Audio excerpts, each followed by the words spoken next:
Sir, what is 30A? 30A Bharat के संविधान में एक ऐसी धारा है, ये धारा ये कहती है कि हिंदू अपने धर्म की शिक्षा नहीं दे सकता, अपने कॉलेज में नहीं दे सकता, प्राइवेट कॉलेज में नहीं दे सकता, इसके लिए कॉलेज नहीं बना सकता, और जो सरकार के जो कॉलेजेस हैं उसमें नहीं दी जा सकती।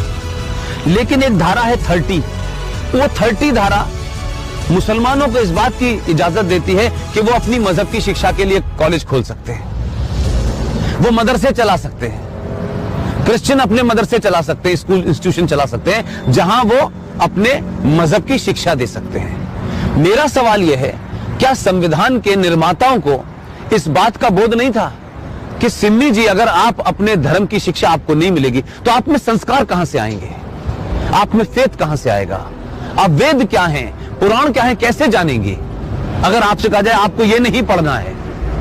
और भारत में एक ऐसी सिविलाइजेशन जिसके 5000 साल का जो रिटन डॉक्यूमेंटेशन है, उसमें भारत का कोई भी आप दौर देख लें, कभी भारत की सनातन संस्कृति के मानने वालों ने दुनिया के किसी देश पे हमला नहीं किया। यह शब्द बलात्कार हमारी संस्कृति का हिस्सा नहीं था। ये घूंघट इसलिए नहीं था कि हमारे यहां था, हमको गलत नैरेटिव दिया गया। ये भारत के अंदर जब मुगल शासक आए, उनका एक ही एजेंडा था कि जितने गैर मुस्लिम औरतें हैं उनका रेप करके उनकी नस्लों को सुधारना है। ये बलात्कार शब्द हमारे साहित्य का हिस्सा नहीं था, ये तलाक शब्द हमारे साहित्य का हिस्सा नहीं था। हमारी परंपरा और संस्कृति में 7 फेरे जीवन भर के लिए जाते हैं। इस्लाम में शादी is a contract between 2 people, it's a business. आपने शादी मुझसे की और शादी करने के कुछ दिन के बाद आपको लगा कि मैं रहना नहीं चाहती, तो बिजनेस कॉन्ट्रैक्ट है, आपने कॉन्ट्रैक्ट कैंसिल कर दिया। तो आर्टिकल 30A भारत के संविधान से हटना चाहिए। इस देश के 90 से 95 करोड़ हिंदुओं को उनका शास्त्र क्या कहता है, उनका वेद क्या कहता है, इसकी शिक्षा की इजाजत देनी चाहिए।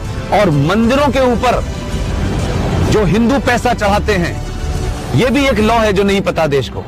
भारत के जितने भी मंदिर हैं उस पे जो पैसा चढ़ता है वो सरकार के खजाने में चला जाता है। और भारत के मजारों के ऊपर जो पैसा चढ़ता है, जो गुरुद्वारों में पैसा चढ़ता है, वो सारा का सारा पैसा उस धर्म के मानने वालों के पास चला जाता है।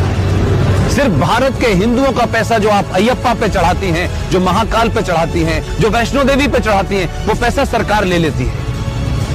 तो अगर भारत के मंदिरों पे चढ़ने वाले पैसे से भारत के लोग, हिंदू लोग, सनातनी लोग अपने विश्वविद्यालय खोलना चाहें कि हम सनातन के बारे में बताएंगे, पुराणों को पढ़ाएंगे, तो उसकी भी छूट नहीं है। ये संविधान में 2 धाराएं एंटी हिंदू हैं, इनको समाप्त होना चाहिए। और मैंने कल भी घोषणा की है कि अगले 2 साल में इसके खिलाफ भी मैं